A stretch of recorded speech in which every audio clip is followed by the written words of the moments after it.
जहाँ जितना मर्जी भागना भाग लो, पुराने रिश्ते आपको ढूंढ लेते हैं जनाब।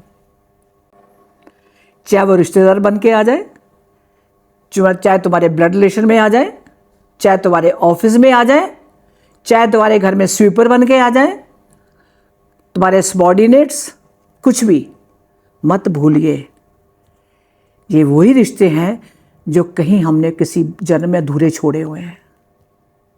ये वो अधूरे रिश्ते हैं जो इस जन्म में हमें ढूंढ ले आए हैं। अगर फैमिली की बात करूं तो मैं एग्जांपल देती हूँ। आप कोई पिक्चर ले लो, चलो अमिताभ बच्चन की बात कर लो या शाहरुख खान की बात कर लो। कभी आपने देखा है उसको एक ही फिल्म में बार बार एक ही रोल प्ले करते हुए? रिश्तों के नाम बदल देते हैं, कलाकार वही है लेकिन रिश्तों के नाम बदल दिए, धर्म बदल दिया, शहर बदल दिया, और जो टॉपिक है, सब्जेक्ट पिक्चर को बदल दिया, राइट।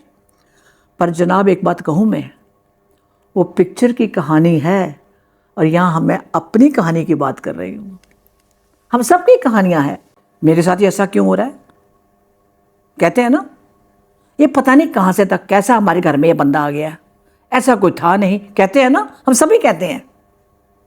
या बोलेंगे ये चाचू पे गया है, अरे दादा इसके कब के चले गए, पता नहीं दादा कहाँ से दोबारा पैदा हो गया। कहते हो ना जनाब, कोई बड़ी बात नहीं कि वो दादा ही आपके घर में पैदा हुआ हो। मैंने कहा रिश्ते ढूंढ लेते हैं। अब यहाँ किसी को नहीं पता, लेकिन वहाँ जो बाउंडिंग हुई बहुत प्यार भरी होगी। आपने देखा होगा, आप लोगों, बहुत लोगों के साथ होगा कि आपका कोई ब्लड रिलेशन नहीं है, लेकिन तो भी आपकी गर्दन घूम जाती है उस बंदे और उस बंदी की तरफ। होता है ना, और साथ में बीवी या हस्बैंड खड़ा तो आप थोड़ा आंख चुराते हो, नहीं यार बुरा लगता है, लेकिन नहीं, आत्मा को पता है कि वो कौन है। आत्मा आत्मा को पहचानती है, भले वो किसी भी कास्ट का हो, किसी भी उम्र का हो, किसी भी धर्म का हो, कोई फर्क नहीं पड़ता। लेकिन वो अधूरे रिश्ते जो किसी जन्म में छूट गए, आज से 1000 साल पहले या 2000 साल पहले या 10,000 साल पहले, मेरे पास, मैं क्यों ये आपको नंबर बता रही हूँ, मेरे पास केस हिस्ट्री है लोगों की। क्या हुआ था तो इन इतने बिटवीन, आप बोलोगे इतने बिटवीन क्यों नहीं आया कोई? 10,000 साल कैसे, 8,000 साल कैसे हो सकते हैं, ये कहोगे ना आप। सर यहाँ यूनिवर्स लॉ है। अगर मान लो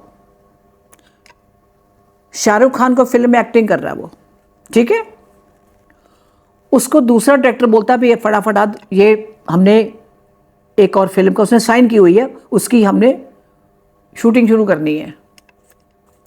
अब एक दिन में 2 तो नहीं कर सकता ना वो। इस बात को जरा सब ध्यान से सोचिएगा जो मैं बोल रही हूँ।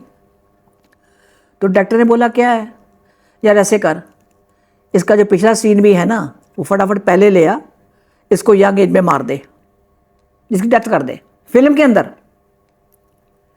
यहां उसने क्या किया, फटाफट उसको फ्री किया, 2 शूट करके उसको वाइंड अप किया और वो अपने अगली फिल्म में चला गया, राइट। ये बातों में समझ आती है, लेकिन जब हम अपने पे लागू करते हैं तो क्यों समझ नहीं आती? ऐसी कौन सी बात है जो आपको समझ ना आए? अधूरा काम छोड़ा हुआ, डायरेक्टर बोलेगा चल अब उधर, कहाँ जाना है? अगर आप मैच्योर सोल हो तो आपको चॉइस दी जाती है। ये बात याद रखिए आप, आपको उस हिसाब से पूछा जाता है कितना बैकलॉग है। सर मेरे 10 बैकलॉग हैं, 10 फिल्मों के 10 सीन थोड़े थोड़े रह गए हैं, वो फिल्में पूरी नहीं हो रही, अभी फिल्में पूरी नहीं हो रही, मतलब मेरा जीवन वो सफल था, अभी पूरा अधूरा रह गया है, क्योंकि आपकी वो एक फिल्म थी। तो क्या किया आपने? अच्छा मैं जाऊंगा अभी तो कहते क्या, तो कहते देख ले वहाँ सिर्फ 6 महीने का टाइम है, ज़्यादा नहीं है, जाना है? हाँ बिल्कुल जाना है। तो क्या हुआ, आपने उस घर में जन्म लिया क्योंकि आपने कहा कि मेरे को वहाँ से उसके साथ हिसाब करना है, कुछ लेना है। अब 9 महीने माँ के पेट में बच्चा रहा, पैदा हुआ, 6 महीने बाद उसकी डेथ हो गई। आप बताइए क्या करोगे आप? वो उसका उतना ही था, वो कंप्लीट करने आया है, वो कंप्लीट करके गया। और कुछ लोग मेरे को जब कमेंट करते हैं अभी भी करोगे, कैसे कैसे हो सकता है? भाई आपको नहीं पता, आपने बच्चा पैदा किया, लेकिन जो आपके घर में आया है 6 महीने बाद चला गया वो बेबी आपका, वो पिछले जन्मों का कोई आपका हिसाब किताब करने आया था। हॉस्पिटल में खर्चा करवाया, प्रेगनेंसी में 9 महीने मां के पेट में रहा, लेकिन उतना उसका हिसाब किताब खत्म हुआ, कहता मैंने जाना है, वो साइन करके आया था। इसलिए कहा अधूरे रिश्ते मत छोड़ो, जो भी काम करना उसको कंप्लीट करो, पूरा करो। माँ बाप आपके हैं, आप रह रहे हो। आजकल क्या हो रहा है, पिछली वीडियो में मैंने कहा था ऑटिज्म के ऊपर, कहा था ना मैंने, उसके बहुत हिस्ट्रियां हैं। अब उसके अंदर एक हिस्ट्री ये भी आ रही है, माँ बाप को जब सेवा का मौका आ गया, बुजुर्ग हैं, शरीर तो बूढ़ा होता है, चल नहीं रहे, तो क्या किया, कहाँ कर दिया माँ बाप को, एक अनाथ आश्रम में, या उनको घर में रख दिया, एक कमरे में एक नौकर रख दिया, या नौकर भी नहीं, उनको पूछा भी नहीं, जबकि उनकी कमाई पे आप खड़े हुए हो, आप बड़े हुए उनकी कमाई पे, उनके आशीर्वाद से। लेकिन आज ये नहीं है, तो क्या होगा? अगर उस बुजुर्ग की डेथ हो जाती है आपके घर में, तो क्या होगा, सोचते हो? बहुत दुख है उसको, कहता नहीं, अब इसके घर में जाऊंगा, पूरा करूंगा मैं। अधूरा रिश्ता था वो। कौन? मेरा पोता मुझे बहुत प्यार करता था, लेकिन मेरे बेटे ने और उसकी वाइफ ने मेरे पास नहीं आने दिया, क्योंकि मैं बीमार था। वो खूब रोया। अब क्या हुआ जानते हो आप? अधूरी ख्वाहिश, अधूरा प्यार। अब पोता क्योंकि प्यार करता है, और जब दादाजी डेथ के बाद ऊपर गए तो कहते हैं बोल क्या करना है, तेरे 1-2 जन्म रह गए, बोल। तो क्या देखता है, उस पोता बड़ा हो गया, उसकी शादी होने वाली है, तो उसने साइन क्या किया है, इस पोते के घर में बच्चा बन के जाऊंगा। यानी वो अधूरा प्यार, अधूरी ख्वाहिश पूर्ण तो करनी है ना, आत्मा को तृप्त होना है, और आत्मा ने चुन लिया वो ही घर।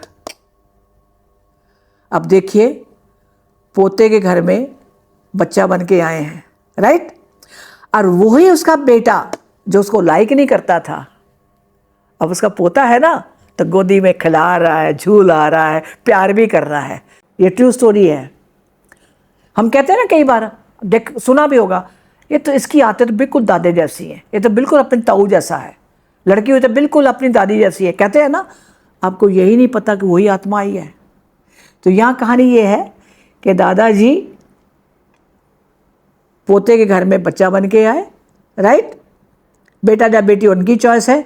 अब मज़र कहानी देख लो, वो जो पिताजी यानी कि दादाजी का बेटा और बहू इस पोते को पास नहीं आने देते थे, अब वही आके, क्योंकि रिश्ते में क्या बन गए दादाजी, रिश्ते में तो क्या बन गए, पोता, आके ना बड़े प्यार से गोदी में खिला रहे हैं, झूला झुला रहे हैं, और बच्चा जोर जोर से हंस रहा, हा हा हा हंस रहा है ना। कब देखा बच्चा हंसता है? वो कौन हंस रहा है? वो दादाजी हंस रहे हैं। और आप बच्चे को देखे, अच्छा तू हंसला, मेरे को बड़ा अच्छा लगा तेरे को, है ना, गोदी में लेके बातें करते हो ना। अक्ल के अंधों को ये नहीं पता ये वही दादा है, हंस रहा तुम्हारी करतूतों पे। जो तू मुझे पूछता नहीं था ना, अब आया उठ पहाड़ के नीचे, अब खिला गोदी में, कर प्यार। और ये है हमारे कर्मों का लेन देन, कि पिछले अधूरे रिश्ते कितना मर्जी भाग लो,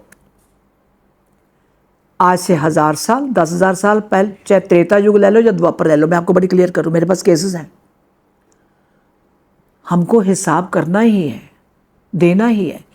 कई बार हमें चुना जाता है कि आपने जाके ये काम करना है, उस हिसाब से फिर बाकियों को हम चुनते हैं, ये भी चुनते हैं, क्योंकि दूर वहाँ जाना तो कौन कौन ये काम करने हैं, इतनी तुम्हारी एज है तो किसको, पृथ्वी पे देखा ये वहाँ पे है, वहाँ पे कोई भी आपको बाई चांस नहीं मिलता इंसान।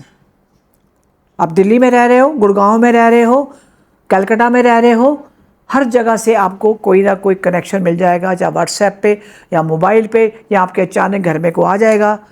ये सब वो अधूरे रिश्ते हैं जिसके साथ आप बहुत कंफर्टेबल फील करते हो। लविंग एनर्जी है ये, मैं लविंग एनर्जी की बात कर रही हूँ। जिसे तू तड़ाक हुआ होता है ना, उसको तो दूर से ऐसे होते हैं, दूर की नमस्ते जी करते हैं ना हम लोग, वो आपके पास इतना नहीं आएंगे। लेकिन यहाँ लविंग एनर्जी की बात है कि वो रिश्ते आपको ढूंढ लेंगे, उनसे किनारा मत करिए।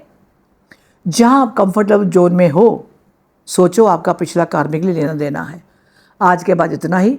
अगर आपको वीडियो पसंद हुई आई हो तो प्लीज़ लाइक जरूर करिए। आप लोग लाइक नहीं करते हो, देख तो लेते हो, कमेंट भी बड़े अच्छे करते हो, लेकिन लाइक करो और इसको शेयर भी करो ताकि सब लोगों को ये मैसेज मिले। जो गलतियां मैंने करी या आपने करी बाकी लोग ना करें, आने वाली जनरेशन ना करे। तब तक के लिए सत श्री अकाल, नमस्कार, आदाब एंड शब्बा खैर।